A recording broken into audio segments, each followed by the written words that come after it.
प्रशासन के प्रभाव और शासन के आदेश का अब इफेक्ट या यूं कहें साइड इफेक्ट भी दिखने लगा है। इस वक्त हम नेशनल हाईवे संख्या 58 पर है।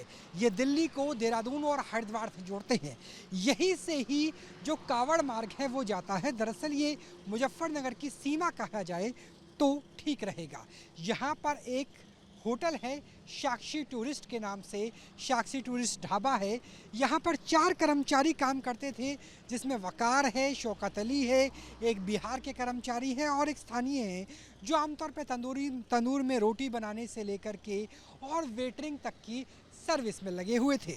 लेकिन जब ये कहा गया कि आपको अपनी पहचान बतानी होगी, आपको ये भी बताना होगा कि आपके ढाबे पे, आपके होटल में कौन कौन काम करते हैं, तो यहाँ पे आप देख सकते हैं कि प्रोप्राइटर का नाम है अक्षय प्रताप सिंह और इन्होंने अपने नंबर से लेकर जीएसटी नंबर तक यानी सब कुछ दर्ज कराया है। और इन्होंने कुछ ही दिनों पहले इस ढाबे के अंदर काम करने वाले 4 मुस्लिम युवकों को यहाँ से हटा दिया, यानी नौकरी से बर्खास्त कर दिया। तो निश्चित तौर से जो ये स्थिति है वो भी हमें नज़र आ रही है, जहाँ एक तरफ जो संगम नाम का ढाबा है वो सलीम का निकलता है, तो दूसरी तरफ यहाँ पर साक्षी नाम का ढाबा है, लेकिन उसमें जो मुस्लिम कर्मचारी काम करते थे उन्हें अपनी नौकरी से हाथ धोना पड़ता है। और इसी आर्थिक बहिष्कार की, इसी आर्थिक छुआछूत का सवाल विपक्ष भी खड़ा कर रहा है। कैमरा सहयोगी राकेश चौहान के साथ राहुल डबास, न्यूज़ नेशन, मुजफ्फरनगर। क्या नाम है आपका? मेरा नाम लोकेश भारती है। कौन सा ढाबा आप लोग चलाते हैं? मैं साक्षी टूरिस्ट ढाबे का ओनर हूँ। कहाँ पर है? ये खतौली बाईपास हाईवे पर। हाईवे। प्रशासन का कोई आदेश आया है नाम बदलने का? क्या आदेश आया था?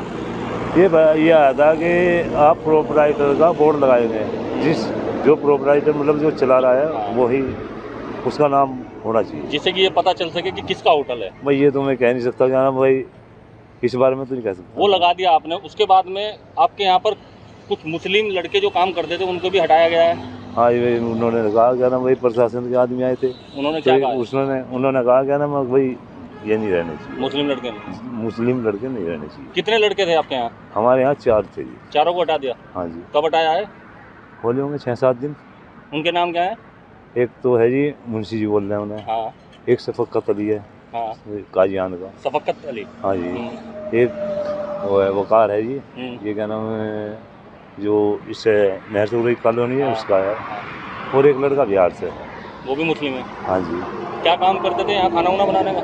हाँ, 2 कारीगर थे, एक चाय पे था, एक अंदर इसमें था कैंटीन में अंदर।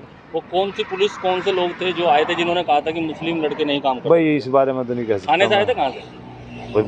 ये मुझे ये पता, पुलिस थी जी। हाँ।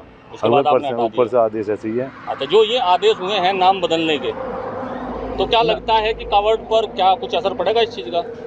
इस बारे में भी कह नहीं सकता मैं, वैसे गलत है ये कहना मैं, भाई वे 8-10 दिन या 15 दिन घर बैठेंगे तो उनके खाने का व्यवस्था कैसे होगी? यदि मजदूरी नहीं करेंगे तो ये पहल दुख की बात है। प्रशासन ने जो पहल की है नाम लिखवाने की ओनर की, ये क्या ये सही है?